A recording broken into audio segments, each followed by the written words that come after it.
State Department representative, and the ones that Bill Burns is involved in. The Egyptians are involved. The Qataris are involved. Do you think they all recognize that there will never be a ceasefire because Netanyahu will never agree to any ceasefire terms, no matter how rational they may be? I think they all play games at the cost of the lives of tens of thousands of people. The main point in Israel and Palestine and in Ukraine is that as our government officials tell lies every day, thousands and thousands of people die, get wounded, the war goes on, the risks of escalation increase. But the point is, they're not counting the dead. The United States doesn't care. I mean, not the US, of course. I mean, these officials don't care about the deaths of the Palestinian people. That's not some aspersion of mine. That is an observation of their behavior day to day.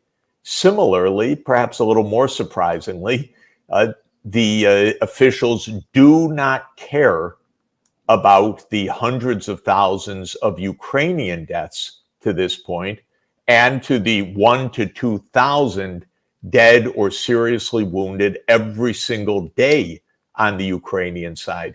I think this is what it means to be a tough, hard American strategist. You don't count the dead of other people. As long as it's not Americans showing up in American body bags, and as long as you can fake the fact that we face ever graver dangers of escalation to nuclear war, which we do, as long as you can fake those two things, that it's not American deaths, and don't worry about it, we're safe, go about your business, have a good time, don't look too closely here, then these wars are perpetual wars. That's the American way.